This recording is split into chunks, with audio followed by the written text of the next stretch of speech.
ADMK Naveen ബാബുവിന്റെ മരണത്തിൽ PP ദിവ്യ കുറ്റക്കാരിയെന്ന് പോലീസിന്റെ കുറ്റപത്രം. കേസിൽ PP ദിവ്യ മാത്രമാണ് പ്രതി. ശാസ്ത്രീയ തെളിവുകളടക്കം ശേഖരിച്ച് തയ്യാറാക്കിയ കുറ്റപത്രം കണ്ണൂർ ഫസ്റ്റ് ക്ലാസ് മജിസ്ട്രേറ്റ് കോടതിയിൽ സമർപ്പിച്ചു. വിവരങ്ങളുമായി അരുൺ പൂപ്പറമ്പയുണ്ട്. അരുൺ, കുറ്റപത്രത്തിലെ മറ്റ് വിശദാംശങ്ങൾ പറയൂ.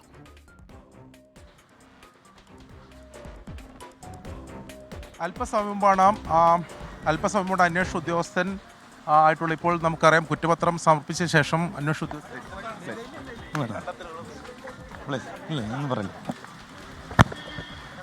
ഇപ്പോൾ അന്വേഷണ ഉദ്യോഗസ്ഥനാണ് ഇപ്പോൾ ഈ കുറ്റപത്രം സമർപ്പിച്ചതിന് ശേഷം കോടതിയിൽ നിന്ന് അദ്ദേഹം മടങ്ങിപ്പോകുന്ന ദൃശ്യങ്ങളാണ് കണ്ടത്.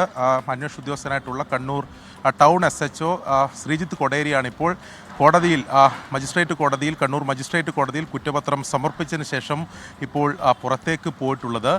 3 വോള്യമായ 500-ലേറെ പേജുകളുള്ള വിശദമായ കുറ്റപത്രം തന്നെയാണ് ഈ നവീൻ ബാബുവിൻ്റെ മരണവുമായി ബന്ധപ്പെട്ട് ഇപ്പോൾ നൽകിയിട്ടുള്ളത്. അതിൽ 97 പേരുടെ മൊഴി രേഖപ്പെടുത്തിയിട്ടുണ്ട് എന്നതാണ് പറയുന്നത്. ശാസ്ത്രീയ തെളിവുകളായി CCTV ദൃശ്യങ്ങൾ, അതോടൊപ്പം തന്നെ ഫോൺ രേഖകൾ ഉൾപ്പെടെ ശേഖരിച്ചിട്ടുണ്ട്. അതുൾപ്പെടെയാണ് ഈ കുറ്റപത്രത്തിൽ പരാമർശിക്കപ്പെട്ടിട്ടുള്ളതെന്നാണ് നമ്മൾ മനസ്സിലാക്കുന്നത്. നേരത്തെ തന്നെ ഈ കുറ്റപത്രവുമായി ഉള്ള കാര്യങ്ങളെ സംബന്ധിച്ചുള്ള വിവരങ്ങൾ പുറത്തു വന്നിരുന്നു. ആസൂത്രിതമായി ഈ അധിക്ഷേപം, അതായത് നവീൻ ബാബുവിനെതിരെയുള്ള അധിക്ഷേപം PP ദിവ്യ നടത്തി. അതിലൊരു ആസൂത്രണം ഉണ്ടായിട്ടുണ്ട്.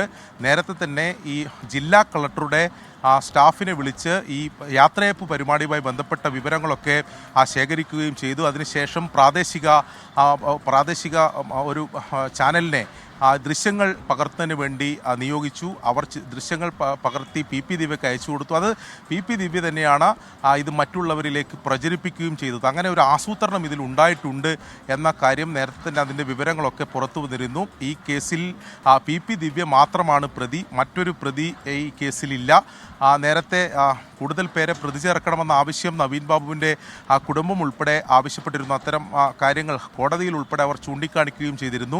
ഇതിൽ മറ്റ് ചില ഗൂഢാലോചന നടന്നിട്ടുണ്ട് എന്ന ആരോപണം നവീൻ ബാബുവിൻ്റെ കുടുംബത്തിനുണ്ട്. അതിൽ ഈ വിവാദ പെട്രോൾ പമ്പിൻ്റെ ഉടമയായിട്ടുള്ള TV പ്രശാന്തിന് വേണ്ടി അതിലൊരു ബിനാമി ഇടപാട് ഉൾപ്പെടെ ഉണ്ടായിട്ടുണ്ട്. അങ്ങനെ TV പ്രശാന്തിന് വേണ്ടിയാണ് PP ദിവ്യ ഈ നവീൻ ബാബുവിനെ ഇങ്ങനെ പരസ്യമായി അധിക്ഷേപിച്ചത്. ഈ അധിക്ഷേപമാണ് പിന്നീട് നവീൻ ബാബുവിൻ്റെ മരണത്തിലേക്ക് നയിക്കുകയും ചെയ്തിട്ടുള്ളത്.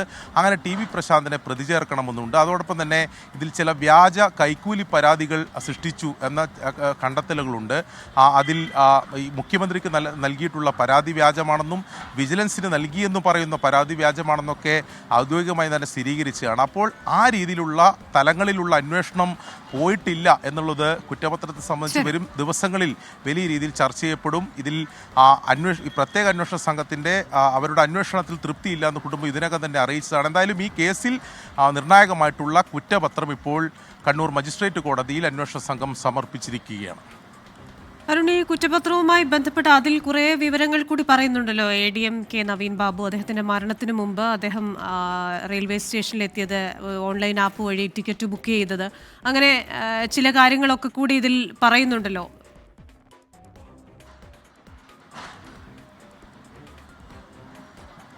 ക്രിസ്റ്റീന, ഈ വിശദമായിട്ടുള്ള കുറ്റപത്രം തന്നെയാണ് നൽകിയിട്ടുള്ളത്. ഈ യാത്രയപ്പ് പരിപാടിയുമായി അതെങ്ങനെയാണ് ഈ യാത്രയപ്പ് പരിപാടിയിൽ ഇത്തരം ഒരു അധിക്ഷേപം നടത്തുന്നതിന് വേണ്ടി PP ദിവ്യ ആസൂത്രണം നടത്തിയത്, അതിനു മുമ്പ് ഈ യാത്രയപ്പ് പരിപാടിയുമായി ബന്ധപ്പെട്ട വിവരങ്ങൾ എങ്ങനെയാണ് ശേഖരിച്ചത്, ആരോടൊക്കെ അതിനു മുമ്പ് സംസാരിച്ചു എന്ന കാര്യത്തിൽ ജില്ലാ കളക്ടറോട് അതിനു മുമ്പ് സംസാരിച്ചു എന്ന ജില്ലാ കളക്ടറുടെ മൊഴി തന്നെ ഈ കുറ്റപത്രത്തിൽ രേഖപ്പെടുത്തിയിട്ടുണ്ട്.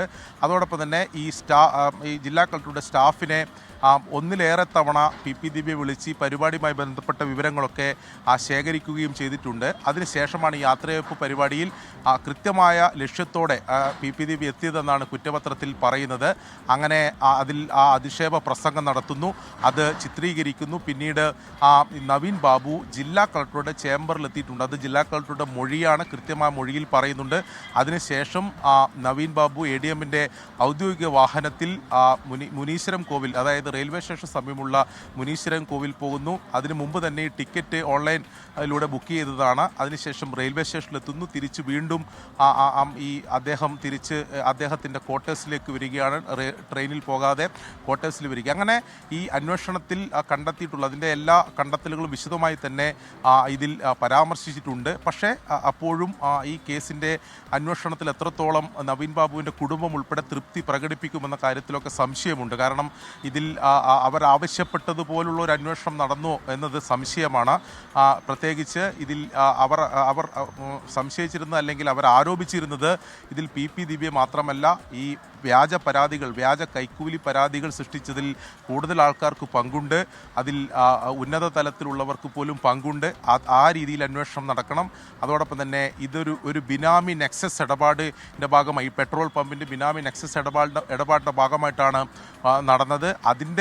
അതിൽ TV പ്രശാന്തിന് വേണ്ടിയാണ് ഇത്തരമൊരു അധിക്ഷേപം PP ദിവ്യ നടത്തിയത് എന്നുൾപ്പെടെയുള്ള ആരോപണങ്ങളുണ്ടായിരുന്നു. അതിനെ സാധൂകരിക്കുന്ന ചില കണ്ടെത്തലുകൾ നേരത്തെ തന്നെ പുറത്തു വന്നതാണ്. അതായത് ഈ മുഖ്യമന്ത്രിക്ക് നൽകിയിട്ടുള്ള TV പ്രശാന്തൻ നൽകിയിട്ടുള്ള പരാതി വ്യാജമാണെന്നും വിജിലൻസിന് നൽകിയിട്ടുള്ള അത്തരമൊരു പരാതിയും അന്വേഷണം നടന്നിട്ടുള്ളത് വിജിലൻസും കണ്ടെത്തിയതാണ്. അപ്പോൾ എന്തുകൊണ്ട് TV പ്രശാന്തൻ ഈ കേസിൽ പ്രതി ചേർത്തില്ല? എന്തുകൊണ്ടാണ് അങ്ങനെ വ്യാജ പരാതിയിൽ എന്തുകൊണ്ട് അന്വേഷണ സംഘം കൃത്യമായ അന്വേഷണം നടത്തിയില്ല? നമ്മൾ ഇപ്പോൾ ലഭിക്കുന്ന വിവരമനുസരിച്ച് ആ വ്യാജ പരാതിയുമായി ബന്ധപ്പെട്ടൊന്നും ഒരു അന്വേഷണമോ അല്ലെങ്കിൽ എന്തെങ്കിലും ഒരു കണ്ടെത്തൽ ഫൈൻഡിങ്സ് ഈ കുറ്റപത്രത്തിൽ ഇല്ല എന്ന് തന്നെയാണ് നമ്മൾ മനസ്സിലാക്കുന്നത്. അപ്പോൾ ആ രീതിയിൽ ആ തലങ്ങളിലേക്ക് എന്തുകൊണ്ട് അന്വേഷണം വ്യാപിച്ചില്ല എന്ന ചോദ്യം സ്വാഭാവികമായും വരും ദിവസങ്ങളിൽ ഉയരും. അത് നിയമപോരാട്ടം നടത്തുന്ന നവീൻ ബാബുവിൻ്റെ കുടുംബം കോടതിയിലും അത് ഉന്നയിക്കാനുള്ള സാധ്യതയുമേറെയാണ്. അരുൺ പൂപ്പറമ്പയാണ് വിശദമായ വിവരങ്ങൾ നൽകിയത്. ADMK നവീൻ ബാബുവിന്റെ മരണത്തിൽ PP ദിവ്യ കുറ്റക്കാരിയെന്ന് പോലീസ് ഇപ്പോൾ കുറ്റപത്രം സമർപ്പിച്ചിരിക്കുന്നു. PP ദിവ്യ മാത്രമാണ് ഈ കേസിൽ പ്രതിയാക്കി ഇപ്പോൾ കുറ്റപത്രം സമർപ്പിച്ചിരിക്കുന്നത്.